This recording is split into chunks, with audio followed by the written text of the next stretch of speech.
दोस्तों नमस्कार। देव क्लासेस में आप सबका बहुत बहुत स्वागत है। आज हम लोग पढ़ेंगे वैदिक सभ्यता। ठीक है, और ये हमारे प्राचीन भारतीय इतिहास का दूसरा चैप्टर है।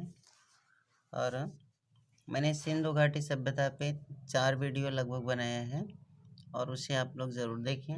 और इसी क्रम में बढ़ते हुए आज हम लोग वैदिक सभ्यता के बारे में पढ़ेंगे। ठीक है, देखते हैं क्या है वैदिक सभ्यता। दोस्तों अगर हम ध्यान से देखें तो 1750 ईसा पूर्व के बाद जो है भारत में क्या होता है, सिंधु घाटी सभ्यता का पतन हो जाता है। और लगभग फिर हमारा जो है 200 ईसा पूर्व तक किसी नई सभ्यता का पतन पता नहीं लगता है। लेकिन इसके बाद 1500 ईसा पूर्व के आसपास भारत में एक नई सभ्यता को पाया गया, जिसे हम क्या कहते हैं, वैदिक सभ्यता।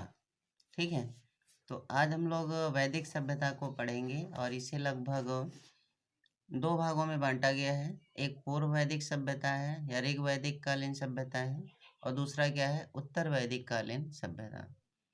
इसमें हम पढ़ेंगे कि क्या है, और इसके बाद इसके राजनैतिक, सामाजिक, आर्थिक, धार्मिक जीवन के बारे में पढ़ेंगे। ठीक है, इससे रिलेटेड जितने भी महत्वपूर्ण क्वेश्चन हैं उसको आज पढ़ेंगे, और कल मैं इसका दूसरा पार्ट बनाऊंगा महत्वपूर्ण फैक्ट्स के बारे में, प्रश्नोत्तर के बारे में, और उसी के साथ साथ हम लोग बहुविकल्पी प्रश्नों का भी अध्ययन करेंगे। ठीक है, तो चलिए देखते हैं क्या है हमारा आज का टॉपिक। देखते हैं, पहला क्वेश्चन हमारे समक्ष है, वैदिक सभ्यता की शुरुआत कब से कब तक माना जाता है, या वैदिक सभ्यता का काल कब से कब तक माना जाता है। सिंधु सभ्यता के पतन के बाद लगभग 200 वर्षों तक भारत में किसी भी सभ्यता को नहीं पाया गया। ठीक, मैंने अभी समझाया भी आपको। लगभग 1500 ईसा पूर्व के आसपास भारत में एक नई सभ्यता को पाया गया। ठीक है, जिसे हम वैदिक सभ्यता कहते हैं। तो इस सभ्यता का नाम क्या दिया गया, वैदिक सभ्यता। वैदिक सभ्यता क्यों कहा जाता है दोस्तों, क्योंकि इसकी जानकारी हमें किससे मिलती है, वेदों से। इसीलिए इसे हम क्या कहते हैं, वैदिक सभ्यता। इसका काल लगभग 1500 बीसी से 600 बीसी तक माना जाता है। इसका काल कब से कब तक है, 1500 बीसी से 600 बीसी, मतलब 1500 ईसा पूर्व से 600 ईसा पूर्व तक। दोस्तों इसकी सबसे बड़ी खासियत क्या थी कि यह एक ग्रामीण सभ्यता थी, जबकि हमने पढ़ा था सिंधु घाटी सभ्यता क्या है, एक नगरीय सभ्यता थी। वैदिक शब्द वेद शब्द से बना है, जिसका अर्थ है ज्ञान। इस सभ्यता के निर्माता आर्य थे, जिसका अर्थ है श्रेष्ठ या उत्तम व्यक्ति। ये भी पूछता है कि आर्य शब्द का अर्थ क्या है, तो आपको ध्यान रखना है कि आर्य शब्द का अर्थ है श्रेष्ठ या उत्तम व्यक्ति। ठीक, अब हमारे समक्ष दूसरा प्रश्न क्या है। प्रश्न ये उठता है कि वैदिक सभ्यता को कितने भागों में बांटा गया। तो आपको ध्यान रखना है, अध्ययन की सुविधा की दृष्टि से वैदिक सभ्यता को 2 भागों में बांटा गया है। ऋग वैदिक काल, ये कहाँ से कहाँ तक माना जाता है, 1500 से 1000 ईसा पूर्व, और उत्तर वैदिक काल 1000 से 600 ईसा पूर्व तक। ठीक है, फिर हमारा अगला प्रश्न क्या है, आर्यों का मूल निवास कहाँ था। तो आर्यों के मूल निवास के बारे में इतिहासकारों में मतभेद है। ठीक है, तो कुछ महत्वपूर्ण इतिहासकारों के बारे में हम देखते हैं। मैक्स मूलर के अनुसार आर्य मध्य एशिया से भारत आए थे। आर्य मध्य एशिया से भारत आए थे। इनका मत ही सर्वमान्य व प्रचलित भी है। ठीक है, डॉक्टर संपूर्णानंद के अनुसार आर्य आल्प्स पर्वत क्षेत्र से, जिसे हम क्या कहते हैं आज, यूरेशिया। और आपको हमने बताया होगा कि यूरेशिया क्या है, यूरोप और एशिया का एक भाग है, जिसे हम क्या कहते हैं, यूरेशिया। इसे आज हम क्या कहते हैं, रूस के बारे में भी, रूस की तरह भी मानते हैं। ठीक है, तो यूरेशिया से भारत आए थे। बाल गंगाधर तिलक के अनुसार आर्य आर्कटिक ध्रुव या उत्तरी ध्रुव से भारत आए थे। ठीक है। दयानंद सरस्वती के अनुसार आर्य तिब्बत से भारत आए थे। ये क्वेश्चन भी एक बार पूछा था, तो आपको ध्यान रखना है। ठीक है। फिर अगला प्रश्न है, हमें आर्यों के बारे में जानकारी किन स्रोतों से प्राप्त होती है। आर्यों के बारे में जानकारी के दो स्रोत हैं, पुरातात्विक स्रोत, साहित्यिक स्रोत। ठीक। अब जैसे हम बात करें कि पुरातात्विक स्रोतों में क्या क्या आता है, तो आप जानते हैं पुरातात्विक स्रोतों में खुदाई व प्राप्त अवशेषों से या अभिलेखों से जानकारी प्राप्त होगी। ठीक है। तो प्रश्न क्या कर रहा है, किन पुरातात्विक स्रोतों से आर्यों के बारे में जानकारी मिलती है। पुरातात्विक स्रोतों में खुदाई से प्राप्त अवशेषों तथा अभिलेखों से जानकारी मिलती है। तो हम कह सकते हैं कि जो पुरातात्विक स्रोत होंगे उनमें क्या होगा, खुदाई से प्राप्त अवशेष होंगे, या फिर हमें क्या मिलेगा, अभिलेख से जानकारी मिलती है। और इसके बारे में दोस्तों आगे हम पढ़ेंगे कि 1400 ईसा पूर्व का बोगज कोई का अभिलेख है। ठीक है। बोगज कोई अभिलेख 1400 BC से इंद्र, वरुण, मित्र व नासत्य का उल्लेख मिलता है। ये क्या है, आप जानते हैं कि हमारे देवता हैं, इनका उल्लेख मिलने का मतलब ही क्या है कि इससे ये पता चलता है कि आर्य मध्य एशिया से ही भारत आए थे। ये मध्य एशिया का एक अभिलेख है। वहाँ पे अगर इंद्र, वरुण, नासत्य इन सब का नाम मिलता है, इसका मतलब ये होता है कि ये लोग कहाँ से आए थे, मध्य एशिया से भारत आए थे। यह अभिलेख मध्य एशिया में है। उत्तर वैदिक काल में चित्रित धूसर मृद भांड PGW पाए गए। इन सभी स्रोतों से वैदिक सभ्यता के बारे में जानकारी मिलती है। तो ये दोस्तों क्या हो जाते हैं, पुरातात्विक स्रोत। आगे हम लोग देखते हैं किन साहित्यिक स्रोतों से वैदिक सभ्यता की जानकारी मिलती है। तो किसी भी सभ्यता की जानकारी किसी पुस्तक या लिखी गई किताब से मिलती है, तो इसे हम क्या कहते हैं, साहित्यिक स्रोत कहते हैं। पहले तो यही हमारा क्लियर हुआ। इसकी जानकारी हमें वेदों से मिलती है, तो साहित्यिक स्रोतों में क्या है हमारा, वेदों से हमें इस सभ्यता की जानकारी मिलती है। वेदों की संख्या 4 है, ऋग्वेद, सामवेद, यजुर्वेद और अथर्ववेद। अब देखते हैं दोस्तों इन वेदों की प्रमुख विशेषताएं। ऋग्वेद के संकलनकर्ता कौन थे, तो ऋग्वेद सबसे प्राचीन वेद है। इसके संकलनकर्ता कृष्ण द्वैपायन वेद व्यास थे। ठीक है। इसके इसमें 10 मंडल, 1028 सूक्त या मंत्र थे। सूक्त मतलब मंत्र होता है। इसका प्रथम एवं 10वां मंडल सबसे नया है। प्रथम और 10वां मंडल क्या है, सबसे बाद का या सबसे नया है। इसकी तृतीय मंडल में गायत्री मंत्र का वर्णन है। ठीक है। इसके रचयिता विश्वामित्र हैं। इसके 7वें मंडल में दशराग्य युद्ध का वर्णन है। ठीक। तो हमें ध्यान रखना है कि यह सबसे प्राचीन वेद है। इसके संकलनकर्ता कृष्ण द्वैपायन वेद व्यास थे। इसमें 10 मंडल, 1028 सूक्त हैं। इसका प्रथम एवं 10वां मंडल सबसे नया है।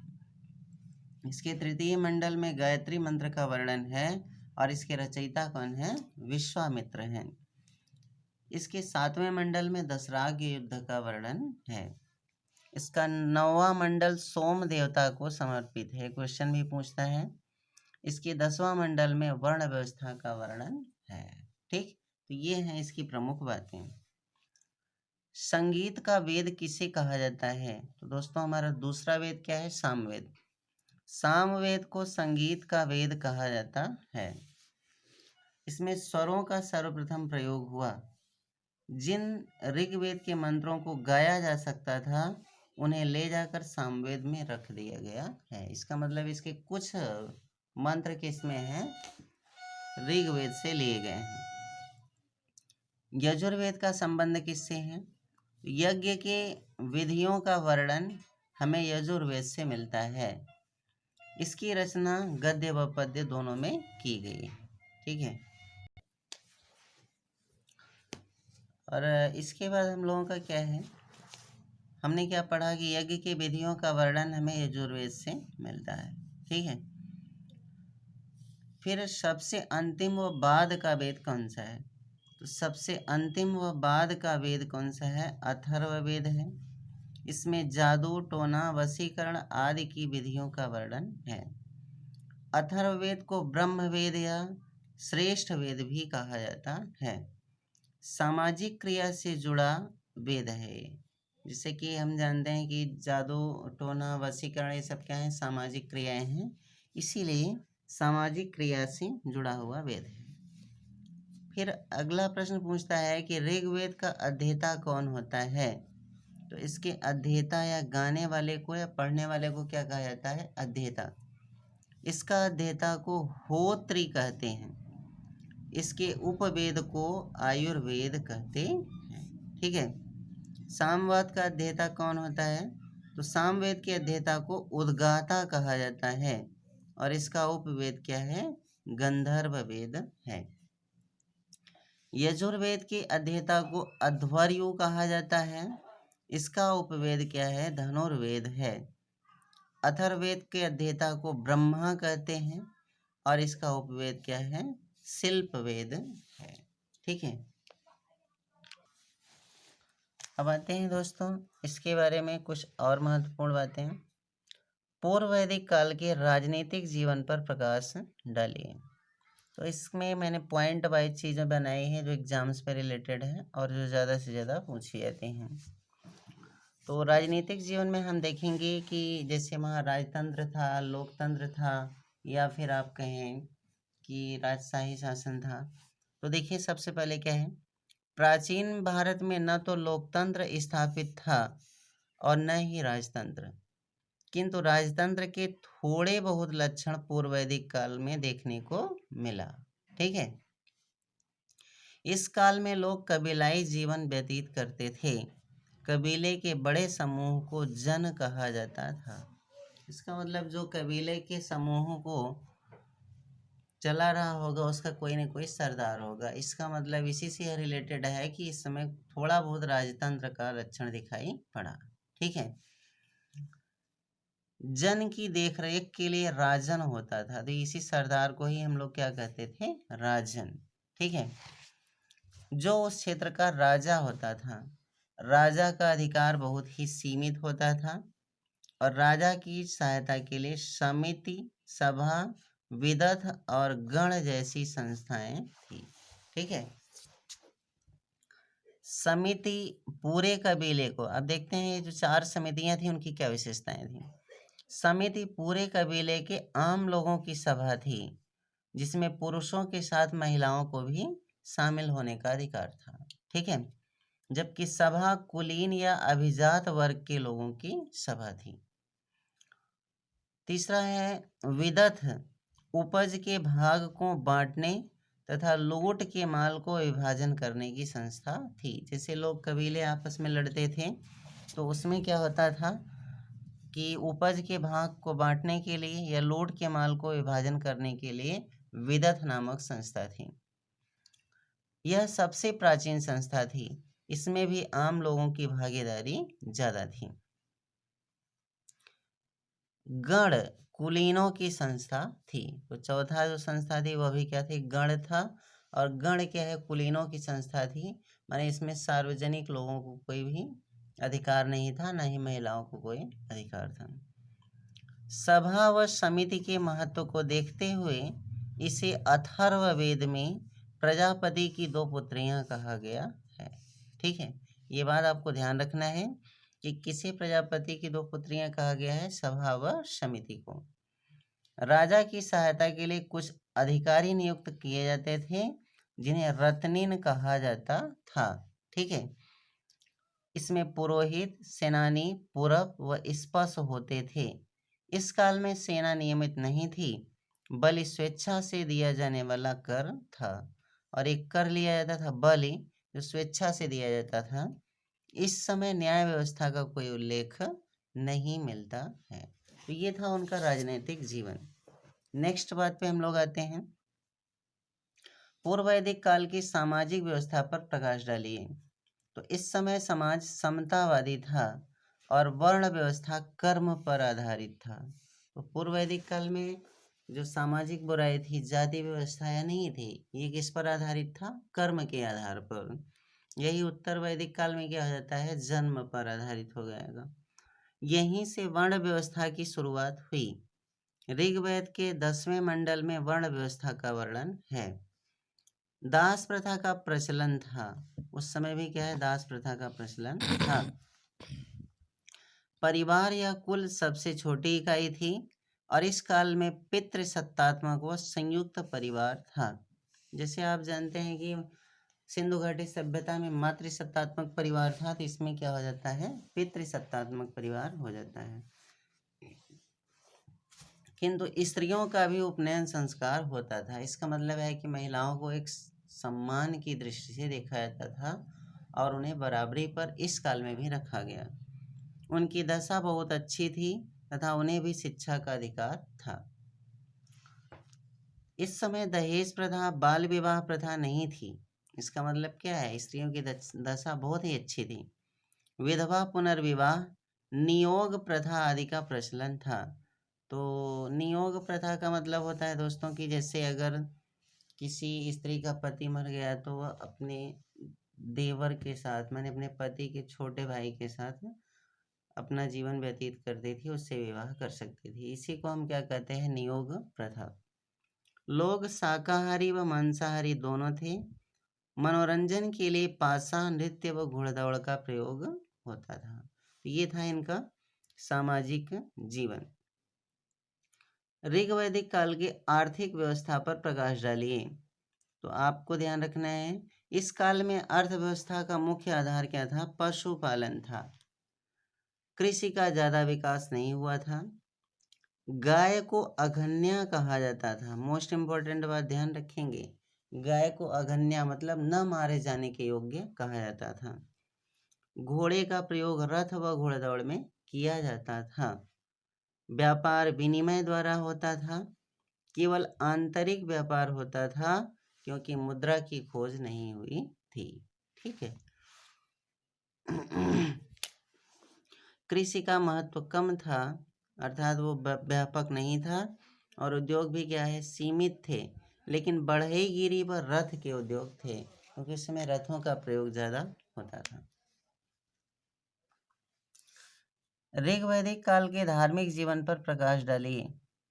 इस काल में लोग प्रकृति पूजक एवं बहुदेववादी थे और देवताओं की 3 श्रेणियां थी। अंतरिक्ष के देवता, पृथ्वी के देवता और आकाश के देवता। तो मारुत, इंद्र, रुद्र और वायु क्या है? अंतरिक्ष के देवता थे। पृथ्वी के देवता थे अग्नि, पृथ्वी, सोम और बृहस्पति। ठीक। सूर्य, वरुण, उषा, सविता और विष्णु, ये आपके आकाश के देवता थे। अब देखिए धार्मिक जीवन में क्या था? इंद्र सबसे प्रमुख देवता थे। इनका वर्णन ऋग्वेद के 250 श्लोकों में है। ठीक है। सबसे ज्यादा बार क्वेश्चन पूछता है किस देवता का वर्णन है, तो याद रखना है इंद्र का। अग्नि दूसरे प्रमुख देवता थे। ये मध्यस्थ देवता थे। वरुण को वर्षा का देवता माना जाता था। सविता चमकते सूर्य के देवता थे और ऋग्वेद में इनके लिए गायत्री मंत्र का वर्णन है। तो आपको याद रखना है कि गायत्री मंत्र का वर्णन किसके लिए है? सूर्य के लिए। उगते सूर्य को मित्र देवता माना जाता था। पूषण को पशुओं व बाद में शूद्रों का देवता माना जाने लगा। ठीक है। सोम देवता को वनस्पति का देवता माना जाता था। उत्तर वैदिक काल को कब से कब तक माना जाता है? उत्तर वैदिक काल का समय 1000 से 600 बीसी तक का समय माना जाता है। इस समय लोहे की खोज हुई जिसने क्रांतिकारी परिवर्तन ला दिया। इससे आर्थिक जीवन, राजनैतिक जीवन व सामाजिक जीवन तथा धार्मिक जीवन में परिवर्तन ला दिया। ठीक है। तो आपको अब हम लोग किस पर चर्चा करेंगे? उत्तर वैदिक काल में। उत्तर वैदिक काल का समय कब से कब माना जाएगा? 1000 से 600 बीसी तक। इस समय लोहे की खोज हुई, जिससे क्या हुआ, क्रांतिकारी परिवर्तन आया समाज में। इससे आर्थिक जीवन में भी परिवर्तन हुआ और राजनैतिक जीवन में भी परिवर्तन हुआ, सामाजिक धार्मिक जीवन में भी परिवर्तन हुआ। उत्तर वैदिक काल के राजनैतिक जीवन पर प्रकाश डालिए। तो इस काल में जन का आकार बड़ा हो गया तथा इसे जनपद कहा जाने लगा। जैसे दोस्तों, जब लोहे का आविष्कार होगा तो उससे अर्थ, आप कह सकते हैं, अस्त्र शस्त्र बनाए जाने लगेंगे और एक सेना का जो है उसमें गठन किया गया होगा, युद्ध होने लगेंगे। इसलिए राजनीतिक जीवन में क्या है, परिवर्तन हुआ और जन से क्या हो गया, जनपद हो गया। उत्तर वैदिक काल के बाद इसे जनपद कहा जाने लगा और राजा का महत्व क्या है, बढ़ गया तथा शक्ति में वृद्धि हो गई और राजा का पद क्या है, वंशानुगत हो गया। ठीक, राजा का महत्व बढ़ने से सभा व समिति का महत्व क्या है, घट गया। क्योंकि पहले राजा इन समितियों के आधार पर कार्य करता था, लेकिन अब राजा का महत्व बढ़ गया तो इन समितियों का महत्व घट जाएगा। रत्नीन की संख्या बढ़ाकर 17 कर दिया गया। ठीक है, कर व्यवस्था का विस्तार हुआ। अब स्वेच्छा से कर की जगह नियमित कर दिया जाता था और सेना व न्याय पूर्णतः स्थायी नहीं था। मतलब अभी सेना कोई स्थायी नहीं थी, जब जरूरत हुई तो सेना बना लिया जाता था और जरूरत खत्म होने के बाद उसे हटा दिया जाता था। ठीक है, उत्तर वैदिक काल के सामाजिक जीवन पर प्रकाश डालिए। तो इस काल में भी परिवार सबसे छोटी इकाई थी। अब वर्ण व्यवस्था जन्म पर आधारित हो गया। पूर्व वैदिक काल में किस पर आधारित था, आपका कर्म पर। अब किस पर है, जन्म पर। समाज 4 वर्णों ब्राह्मण, क्षत्रिय, वैश्य व शूद्र में बंट गया। आश्रम व्यवस्था की शुरुआत हो गई। और इसमें कौन कौन सी व्यवस्थाएं थी, ब्रह्मचर्य, गृहस्थ, वानप्रस्थ और सन्यास। ब्रह्मचर्य 0 से 25 वर्ष तक था, गृहस्थ 25 से 50 वर्ष तक था, वानप्रस्थ 50 से 75 तक था और आपका सन्यास आश्रम क्या था, वह 75 से 100 वर्ष तक था। और इनमें सबसे महत्वपूर्ण कौन सा था, गृहस्थ आश्रम था। ठीक है, इस काल में स्त्रियों की दशा में गिरावट आई। इन्हें समिति व विदध में भी जगह नहीं दिया गया और पर्दा प्रथा की शुरुआत हो गई। विवाह की अनुलोम व प्रतिलोम प्रथा प्रचलित हुई। ऐतरेय ब्राह्मण में कहा गया है कि पुत्री समस्त दुखों का कारण है। दोस्तों देखिए, यहाँ पे क्या है, स्त्रियों के प्रति यहीं से क्या है, हरासमेंट, आप कहें कि उनकी स्थिति में दुर्दशा की शुरुआत हो गई। ऐसा विचार दिया गया कि पुत्री समस्त दुखों का क्या है, कारण है। कितनी घटिया मानसिकता रही होगी इस बात को कहने वाले की। दास प्रथा थी और भोजन में शाकाहारी व मांसाहारी दोनों का प्रचलन था। मनोरंजन में शराब पीना व घुड़दौड़ शामिल था। ठीक है, फिर है उत्तर वैदिक काल के आर्थिक जीवन पर प्रकाश डालिए। तो इस काल के प्रमुख व्यवसाय कृषि था, क्योंकि लोहे की खोज हो चुकी थी। काष्ठक संहिता में 24 बैलों वाले हल का वर्णन है, जिससे यह पता चलता है कि कृषि का विस्तार हो गया था। इस काल में आर्थिक प्रगति से अंतिम समय में नगरीकरण का विकास हुआ। ठीक है, और इसके बाद हम लोग आते हैं इस वीडियो के लास्ट क्वेश्चन पर। उत्तर वैदिक काल के धार्मिक जीवन पर प्रकाश डालिए। तो इस काल में यज्ञ व कर्मकांडों का महत्व बढ़ गया। यह काल ब्राह्मण व क्षत्रियों में संघर्ष का काल हो गया। प्रमुख देवता प्रजापति थे, जिन्हें सृजन का देवता माना जाता था। ठीक है, विष्णु को पोषण एवं संरक्षण का देवता व रुद्र को पशुओं को देवता माना जाता था। वरुण जल के देवता थे व पूषण को शूद्रों का देवता माना जाता था। राजसूय यज्ञ प्रतिष्ठा के लिए किया जाता था। अश्वमेध यज्ञ राज्य विस्तार के लिए किया जाता था। वाजपेयी यज्ञ शक्ति प्रदर्शन के लिए किया जाता था। ठीक है, अश्वमेध यज्ञ हम लोगों ने देखा है कि एक घोड़े को छोड़ा जाता था, उसके पीछे जो है सेना चलती थी, जो राजा उसको पकड़ लेता था उससे उसका युद्ध होता था। ठीक है, यज्ञ में कर्मकांड व बल की प्रधानता होती थी। कर्मकांडों की प्रधानता अधिक होने से उत्तर वैदिक काल में उपनिषदों में इसकी निंदा की गई है। और इसके बाद दोस्तों थोड़ा सा देख लेते हैं ऋग्वैदिक कालीन नदियों के आधुनिक नाम, जिसे उस समय प्राचीन समय में उनका नाम क्या था और आज क्या है। तो वितस्ता नदी को आज क्या कहा जाता है, झेलम। परुष्णी को रावी नदी कहा जाता है। सतुद्री को सतलज कहा जाता है। अस्किनी को चिनाब कहा जाता है। सदानीरा गंडक को कहा जाता है। कुभा काबुल को कहा जाता है। और बिपाशा ब्यास नदी को कहा जाता है। सरस्वती घग्गर नदी को कहा जाता है। तो ये हुआ हमारा आज का फर्स्ट पार्ट। कल मिलेंगे दूसरे पार्ट के साथ। नमस्कार, धन्यवाद।